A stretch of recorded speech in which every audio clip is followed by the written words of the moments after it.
Film की शुरुआत में हम अमेरिका के एक आदमी को देखते हैं जो बी कीपर था, इन्हें शहद निकालने वाला। उसका नाम एडम था, जो इस वक्त शहद की मक्खियों के छत्ते जमा कर रहा था, जबकि उसकी पड़ोसन एक बूढ़ी औरत अपने काम में मसरूफ थी। तब एडम आकर उनसे कहता है कि मैंने आपके खेतों से मक्खियों के छत्ते निकाल लिए हैं, जिनमें से मैं शहद निकाल लूंगा। और हाँ, अब यहाँ क्योंकि काफी सारी मक्खियाँ आने वाली है, तो मैंने खेतों में मशीन रख दी है। जिस पर बूढ़ी औरत जवाब देती है, मदद के लिए शुक्रिया बेटा। एडम कहता है ठीक है, और रात को मैं आपको शहद देने के लिए आऊंगा। और आपका चैरिटी का काम बहुत अच्छा है, जो आप पैसे देकर लोगों की मदद करती है, बहुत अच्छी बात है। आप अच्छे दिल की बनी औरत है। जिस पर बूढ़ी औरत कहती है थैंक यू सो मच बेटा। जिसके बाद एडम अपने गैराज में आकर काम पर लग गया, छतों से शहद निकालने लगता है। बूढ़ी औरत भी लैपटॉप पर अपने काम में लगी हुई थी, जहाँ तभी उसके पास कंप्यूटर वायरस का नोटिफिकेशन आता है, जिसे ठीक करने के लिए वो कंपनी के दिए गए नंबर पर राब्ता करती है। बताती है कि मेरे लैपटॉप में एक वायरस घुस गया है, मेरी उम्र काफी ज्यादा है, तो मुझे इन बातों का खास अंदाजा नहीं है। इस पर वर्कर कहता है वो वायरस बहुत ही खतरनाक है, इससे आपका सारा डेटा जा सकता है, मगर हम आपकी मदद कर देंगे, बस आपको एक ऐप डाउनलोड करनी होगी। अब जैसे बूढ़ी औरत ने ऐप को डाउनलोड किया, वर्कर उसके पूरे सिस्टम को अपने कंट्रोल में कर लेता है। अब वो और बाकी वर्कर्स देखते हैं कि बूढ़ी औरत के अकाउंट में 20 लाख डॉलर है। तो अब वर्कर बूढ़ी औरत के अकाउंट में 50,000 डॉलर भेजता है। फिर उसे कहने लगा मैडम, वो गलती से हमारे पैसे आपके अकाउंट में आ गए हैं, प्लीज वो वापस कर दी, क्योंकि हमें उनकी बहुत जरूरत है। बूढ़ी औरत ने देखा तो सच में 50,000 डॉलर आए हुए थे, और अब जैसे पैसे वापस सेंड करने के लिए उसने पासवर्ड डाला, अचानक उस ऐप की वजह से उसका पूरा सिस्टम हैक हो जाता है। उसका लैपटॉप भी पूरी तरह से बंद हो जाता है, जबकि उधर वर्कर और उसकी बाकी टीम खुशियां मनाने लगती है, क्योंकि उन्होंने बूढ़ी औरत के 20 लाख डॉलर चुरा लिए थे। बूढ़ी औरत के लैपटॉप जब ऑन हुआ तो वो ये देखकर काफी दुखी हो गई कि मेरे साथ स्कैम फ्रॉड हुआ है और अकाउंट से सारे पैसे गायब हो गए हैं। तभी उसके फोन पर भी बैंक से मैसेज आता है कि आपके अकाउंट के साथ फ्रॉड हो चुका है। अब रात को एडम बूढ़ी औरत के घर आया उसे शहद देने के लिए। उसे कुछ गड़बड़ लगी, इसीलिए वो आगे बढ़ा, जहाँ उसे बूढ़ी औरत की बेटी एमा पकड़ लेती है, जो एक पुलिस ऑफिसर थी। और अब तभी इन दोनों को पता चलता है कि बूढ़ी औरत की मौत हो गई है, जिससे एमा बहुत ज्यादा दुखी हो जाती है। पर उसे एडम पर शक था कि उसने मेरी मॉम को मारा है। फिर जब वो बाहर आई तो उसके साथी बताती है कि एडम काफी अच्छा इंसान है, उसने तुम्हारी मॉम को नहीं मारा होगा, उन्होंने खुद अपनी जान ली होगी। एमा कहती है कि मेरी माँ हमेशा दूसरों के लिए जीती थी, वो अपनी जान नहीं ले सकती, उन्हें एडम ने ही मारा है क्योंकि उसके हाथ में चाकू था। फिर वो एडम से आकर पूछती है कि तुम मेरे मॉम के घर क्यों आए थे। वो कहता है कि मैं शहद देने आया था, क्योंकि मैं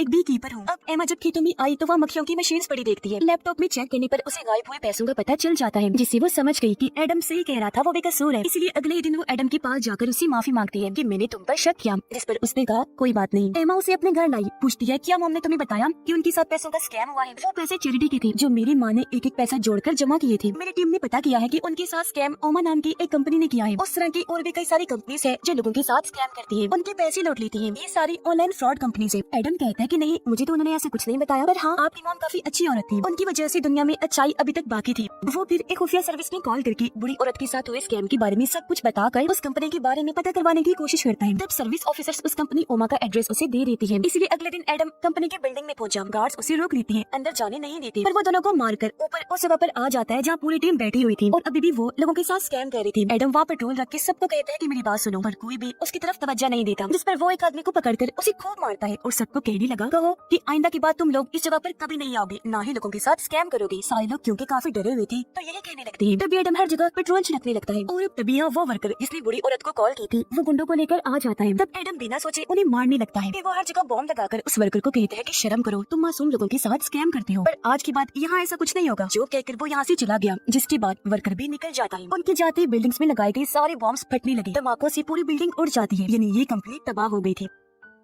अब वर्कर इस सब के बारे में अपने हेड मैट को बताता है, जो इस कंपनी का एजेंट था। ये सारी बात सुनकर मैट कहता है आखिर कैसे उसने हमारी पूरी बिल्डिंग को धमाकों में उड़ा दिया, क्यों किया उसने ऐसा। तब वर्कर बताता है कि वो आदमी बहुत ही खतरनाक था, मुझे लगता है हमने उसके साथ स्कैम किया, जिसका बदला लेने के लिए ही वो आया होगा। मैट कहता है मगर स्कैम तो हम सिर्फ बुरे लोगों के साथ ही करते हैं, वो तो जवान था। खैर ये बताओ, वो अकेला था जबकि हमारी इतनी बड़ी टीम थी, उन सबका क्या हुआ। तो वर्कर कहता है कि उसने सबको मार दिया, धमाके में उड़ा दिया। अब मैट ये सारी बात जाकर अपने गार्ड्स के हेड को बताता है, जो काफी बहादुर इंसान था। मैट कहता है मुझे कुछ गुंडे चाहिए, जिस पर उसने कहा ठीक है मिल जाएंगे। जिसके बाद मैट उस वर्कर को कॉल करके कहता है कि उस आदमी को ढूंढो, मैं अपने गुंडे भिजवा रहा हूँ। वर्कर को पता चल गया था कि स्कैम की वजह से एडम ने हमारे साथ ऐसा किया, इसलिए वो बूढ़ी औरत के घर आया, जहाँ वो एडम को भी खेतों में काम करता हुआ देख लेते हैं। पहले वो मक्खियों वाली मशीन पर शूट करके उन्हें तबाह करते हैं, फिर एडम की फैक्ट्री में घुस जाते हैं। ये जैसे आगे बढ़े, यहाँ एडम आकर इन सब पर हमला कर देता है, एक एक को पकड़ के बुरी तरह मारने लगता है। ये देखकर वो वर्कर काफी डर गया, पर एडम उसे पकड़ के उसकी उंगलियां काट देता है। कुछ देर के बाद यहाँ एमा अपनी टीम के साथ आई, देखती है कि एडम की पूरी फैक्ट्री भी धमाके में तबाह हो गई है, जबकि एडम वर्कर को अपनी अपने साथ लेकर निकल गया था। एडम वर्कर को गाड़ी में बिठाकर एक पुल पर लेकर आया, जहाँ वो अपने हेड मैट को कॉल करता है, जो उनके साथ हुआ उस बारे में सब कुछ बता देता है। एडम अब वर्कर को रस्सी के जरिए गाड़ी से बांधता है, जो करने की बात वो सिर्फ गाड़ी समेत समंदर में फेंक देता है। और अब एडम खुद ही मैट से बात करने लगा, कहता है तो जो भी है मैं तुझे ढूंढकर खत्म कर दूंगा। मैट कहता है तो जानता नहीं मैं कौन हूँ। एडम जवाब देता है पर बहुत जल्द मैं ये जान जाऊंगा। ये बोलकर उसने फोन बंद किया और यहाँ से वो निकल जाता है। उधर गार्ड्स का हेड मैट को कहता है कि तुम कह रही हो उसने अकेले ही बिना हथियार के हमारे सब लोगों को मार दिया। मैट कहता है कि हाँ। तब गार्ड्स का हेड कहता है कि मैंने सालों से FBI में काम किया है और इस तरह के इंसान के बारे में मैंने सिर्फ मूवीज में ही सुना था, और अगर ऐसा है तो वो आदमी बहुत ही खतरनाक होगा। मैट कहता है हाँ शायद वो होगा, लेकिन तुम्हें मेरी हिफाजत करनी है, कैसे भी करके। तुम्हें जैसे ठीक लगता है अपने हिसाब से हर जगह सिक्योरिटी बढ़ा दो। गार्ड्स का हेड कहता है ठीक है मैं ऐसा कर तो दूंगा, पर इस सब के बारे में मुझे तुम्हारी मॉम को बताना होगा, और हाँ अब तुम्हें अपने गलत कामों को कम करना चाहिए। मैट कहता है वो मेरा काम है, मैं अपने हिसाब से देख लूंगा, तुम अपना काम करो। गार्ड्स के हेड ने हाँ बोला, जिसके बाद वो अलग आकर मैट की मॉम को कॉल करता है, जिस पर वो कहती है कि मैंने तुम्हें मेरे बेटे की हिफाजत करने के लिए रखा है, उसके छोटे मोटे तुम गलत कामों को खुद ही संभाल लो, ठीक है। जिस पर वो हाँ कहता है। और अब गार्ड्स का हेड अपनी साथी गुंडों की हेड को कॉल करता है, उसे कहने लगा कि मुझे एक आदमी को मरवाना है, जिसके लिए तुम हमारे सबसे बेहतरीन शिकारी या फिर किलर को भेज दो। उधर एमा को वर्कर की लाश गाड़ी समेत समंदर में मिल जाती है। उसने देखा कि वर्कर की उंगलियां भी काट दी गई हैं। एडम को मारने का काम एक काफी बेहतरीन किलर को दिया जाता है। एडम जब गाड़ी में पेट्रोल भर रहा था तो वही किलर गाड़ी में बैठकर आई, पीछे से अपनी गाड़ी एडम की गाड़ी में दे मारती है। ऐसा करने के बाद वो गोलियां चलाती है, लेकिन एडम गायब हो गया था। वो किलर अपनी गाड़ी से मशीन गन निकाल कर चारों तरफ गोलियां चलाने लगती है। तभी एडम बाहर आकर शहद के डब्बे से उसे खूब पीटता है, जिससे उसका खून निकलने लगा। अब क्योंकि पूरे जिस्म पर शहद गिर गया था तो एडम उसे आग लगा देता है और वो पूरी जलकर मारी जाती है। तो वो उसकी भी उंगलियां काट लेता है और यहाँ से निकल जाता है। अब वो पिछले दो की तरह पेट्रोल पंप को भी आग लगाकर तबाह कर देता है। कुछ देर के बाद गुंडों की हेड इस बारे में गार्ड्स की हेड को खबर करती है, बताने लगी कि उसने हमारी सबसे बेहतरीन किलर को मार दिया है। ये सुनकर गार्ड्स का हेड हैरान होते हुए कहता है कि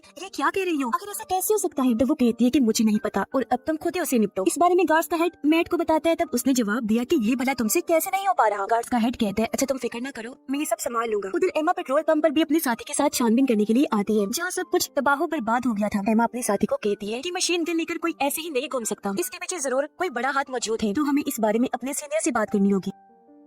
उधर गार्ड्स का हेड बहुत सारे गुंडों को हायर करता है ताकि वो एडम को रास्ते से हटा सके। हेड सबको बताता है कि इस बार हमारा सामना एक बी कीपर के साथ हुआ है, जिसमें तुम सबको उससे लड़ाई करके उसे खत्म कर देना होगा। वो सबको एडम की तस्वीर और उसके बारे में बाकी जानकारी भी देता है। एडम अब एक फैक्ट्री में आया, उसने जिन लोगों के हाथ काटे थे उनके एक एक अंगूठों की मदद से वो लॉक खोलने की कोशिश करने लगता है। यानी यही वजह है कि वो लोगों की उंगलियां काट कर अंगूठे जमा करता है। वो अंदर आकर ओमा कंपनी के साथ और कौन कौन सी कंपनी जुड़ी हुई है उनकी और उनकी हेड कंपनी के बारे में पता करवाता है, फिर और जरूरी जानकारियां निकाल कर यहाँ से चला जाता है। उधर एमा और उसका साथी अपने सीनियर FBI ऑफिसर के पास आती है। एमा उसे बताती है कि हमारे एरिया का एक आदमी एक पूरी कंपनी और उसके वर्कर्स को बर्बाद कर चुका है और भी कई सारे लोगों को उसने मारा है। वो अब ओमा कंपनी से जुड़े हुए बाकी कंपनीज के पीछे गया है, उनका भी यही हाल करेगा। तो उसे रोकने के लिए हमें कुछ सिपाही चाहिए, जिसके लिए वो मान जाता है। ओमा कंपनी की दूसरी कंपनी का सीनियर जो मैट का साथी था, लोगों को स्कैम करना लूटना सिखा रहा था। उसकी टीम काम में बहुत ज्यादा डूबी हुई थी। तभी यहाँ तीसरी कंपनी का ऑफिसर आकर कहता है कि हमें ये जगह खाली करनी होगी क्योंकि खतरा हो सकता है। अब जब मैट के साथी ने ये करने से मना कर दिया तो ऑफिसर उसे अपने साथ लेकर गया। वो उसकी बात मैट से करवाता है। तब अपने साथी को मैट कहता है कि हाँ वो जगह जल्दी से खाली कर दो, ये मेरा ही हुक्म है। उधर जब सारे ऑफिसर्स एडम को मारने की बातें करी थी तो यहाँ एडम आकर कहता है कि तुमने मेरी जानकारी में लिखा है कि मेरा वजन 83 किलो है, जबकि मेरा असली वेट तो 78 किलो है। ये सुनकर सारे ऑफिसर्स चौंक गए क्योंकि जान गए थे कि यही वो है जिसकी हमें तलाश है। वो उसे पकड़ने के लिए हमला कर देते हैं, पर वो किसी के भी काबू नहीं आता, सभी को उठा उठा कर मारने लगता है। तकरीबन सबको उसने बेहोश कर दिया था। एक ऑफिसर को उसने रहने दिया, इसे लेकर वो ऊपर चला जाता है जहाँ मैट का साथी अपने वर्कर्स को लेकर भागने की तैयारी कर रहा था। तभी यहाँ एडम आ गया, कहता है कि तुम लोगों के पास 2 मिनट का टाइम है, अगर यहाँ से नहीं निकले तो तुम पक्का मारे जाओगे। पर मैट का साथी कहता है कि कोई नहीं जाएगा, अगर कोई गया तो उसकी जॉब भी चली जाएगी। नीचे जिन ऑफिसर्स को एडम ने मारा था उन्हें होश आ गई थी और अब वो एडम को पकड़ने के लिए आ जाते हैं। उन्होंने अंधाधुंध गोलियां चला दी, पर एडम पकड़ के एक आदमी को आगे कर देता है। गोलियां उसे लग गई, तब मौका देकर यहाँ से वो चला जाता है। कुछ ऑफिसर्स उसके पीछे पड़ गए, लेकिन एडम बारी बारी सबको मार मार कर बेहोश कर देता है। बचे हुए ऑफिसर्स लिफ्ट में एडम को ढूंढने लगते हैं। उन्होंने गोलियां भी चलाई, लेकिन एडम उन पर लिफ्ट फेंककर सबको मार डालता है। इसके बाद वो मैट के साथी के पास आया, उसे भी बुरी तरह मारने लगता है। कहता है कि तुमने बहुत सारे पैसे बना लिए हैं, बताओ कि तुम लोग किसके लिए काम करते हो। पर वो कुछ नहीं बताता। एडम उसे काफी मारता है, फिर उसे बुरी औरत की तस्वीर दिखाकर कहता है कि तुमने इस बड़ी औरत के साथ भी स्कैम किया, जिसने अपनी जान ले ली, और अब अगर तुमने ना बताया कि तुम किसके लिए काम करते हो तो तुम सबसे पहले मारे जाओगे। तो वो कहता है कि मैं तुम्हें उसकी तस्वीर दिखा सकता हूँ। जो कहकर वो एडम को कंप्यूटर में मैट की तस्वीर दिखा देता है और बताता है कि वो बहुत ही खतरनाक है। तब एडम कहता है कि अक्सर शहद निकालने के लिए हमारा सामना मक्खियों की रानी से भी हो जाता है, हालांकि वो भी बहुत खतरनाक होती है, लेकिन मैं उसे भी नहीं छोड़ता। इतनी ही देर में यहाँ एमा और उसका साथी आ जाता है, जिन्हें देखकर एडम साइड में जाकर छुप जाता है। वो एमा के सामने आए बगैर बताता है कि यही तुम्हारी मॉम की मौत के जिम्मेदार हैं, जो कहकर वो यहाँ से भागने लगा, जिसे एमा का साथी ऑफिसर पकड़ लेता है। अब एडम ने भी उसे पकड़ लिया, लेकिन वो बिना मारे वहाँ से भाग जाता है। और अब कुछ देर के बाद एमा और उसका साथी इस पूरी जगह की छानबीन करने लगती है। दूसरी तरफ मैट और गार्ड्स का हेड एक पार्टी में थे, जहाँ गार्ड्स के हेड के पास कॉल आई। तब कॉल बंद करने के बाद वो मैट को लेकर बाहर आया, कहता है कि अब सारी बात तुम्हारी मॉम को बतानी होगी, क्योंकि तुम्हारी कंपनी को ऑफिसर्स ने अपने कब्जे में कर लिया है। तब मैट अपनी मॉम को कॉल करके बताता है कि मेरी कंपनी में थोड़ा सा मसला हो गया है, जिसमें मुझे आपकी मदद चाहिए। उसकी मॉम कहती है, अच्छा तुम मुझे सारी जानकारी दे दो, मैं सब कुछ संभाल लूंगी। अब तभी यहाँ पता चला कि असल में मैट की मॉम अमेरिका के प्रेसिडेंट है। एमा को पता चल गया था कि सब कुछ एडम कर रहा है, इसलिए वो अपने साथी को कहती है कि अब एडम मैट को मारने जाएगा, क्योंकि इन सभी कंपनीज को वही चला रहा है। सभी स्कैम कंपनीज के पीछे एक बड़ी कंपनी है जिसका नाम डैनफोर्ड है। वो ये सारी जानकारी FBI ऑफिसर को भी देते हैं। बताने लगे कि ये कंपनी मैट और उसके मॉम की है। मैट की मॉम गलत कामों में अपनी बेटी का साथ तो देती है, पर वो ये नहीं जानती कि मेरा बेटा मासूम लोगों को किस तरह लूटता है। दरअसल डैनफोर्ड का सॉफ्टवेयर काफी स्ट्रॉन्ग है, जिसके जरिए वो बुरे लोगों का पता लगवा कर उनके सारे पैसे लूट लेते हैं। और ये जानकारी अभी तक हम तीनों को ही पता है। जब FBI ऑफिसर कहता है ठीक है, और ये जानकारी अभी यहाँ से बाहर नहीं जानी चाहिए, क्योंकि आगे चलकर मैं सारी चीजें संभाल लूंगा।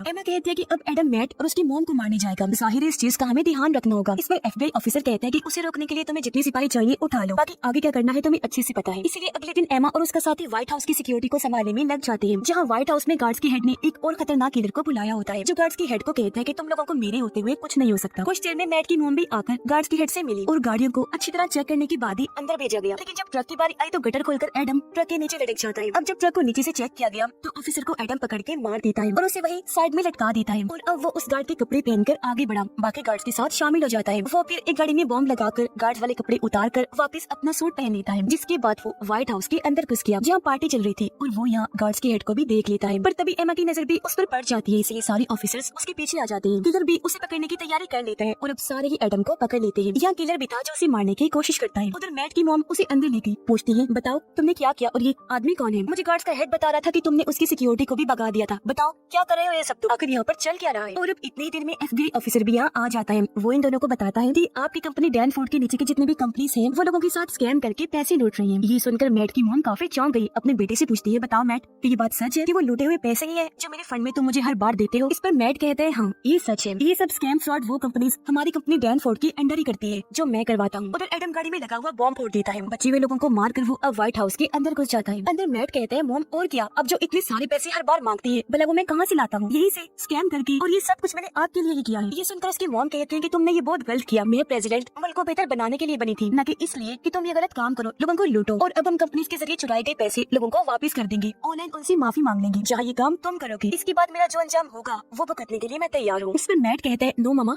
मैं ये कभी नहीं करूंगा। एडम ऑफिसर्स को मारता हुआ आगे बढ़ने लगता है। वो लाशों के ढेर लगा रहा था। अब तभी यहाँ किलर आकर एडम को पकड़ लेता है, उसे खूब मारता है, पर एडम भी किसी से कम नहीं था। इतने सारे लोगों को उसने अपने आगे टिकने नहीं दिया, तो फिर ये क्या चीज था उसके आगे? वो पलट कर किलर पर हमला करके उसकी खूब धुलाई करता है, उसे इतना बुरा मारता है कि उसकी जान ही ले लेता है। और अब वो आगे बढ़कर ऑफिस खोलने लगता है। तभी यहाँ गार्ड्स का हेड आकर कहता है कि तुम्हें ऐसा नहीं करना चाहिए, तुम्हारी जान जा सकती है। एडम कहते हैं कि मुझे मौत से प्यार है और तुम्हें भी करना चाहिए, जो कहकर वो उसका हाथ तोड़ देता है। अंदर मैट जो काफी डर गया था, FBI ऑफिसर को गोली मार देता है। और अब तभी एडम भी धमाका करके अंदर घुस जाता है, जहाँ मैट अपनी जान बचाने के लिए अपनी मॉम को पकड़ के उनकी गन पॉइंट कर देता है। और अब तभी यहाँ एमा और उसका साथी भी आ गए, और अब एडम मैट की सर पर गोली मारकर उसे खत्म कर देता है। ये करने के बाद वो निकल गया। एमा ने उसे देख लिया था, वो उस पर गन पॉइंट कर देती है। एडम भी उसे देखता है, जहाँ एमा उसे कुछ नहीं कहती, और वो यहाँ से भाग जाता है। समंदर में आकर एडम अपना तैरने वाला सूट पहन लेता है। तभी उसका पीछे करते हुए ऑफिसर्स भी यहाँ आ जाते हैं। अब एक भी मिनट गवाए बगैर एडम पानी में कूदकर यहाँ से भाग निकलता है। इस फिल्म की कहानी भी यहीं पर खत्म हो जाती है।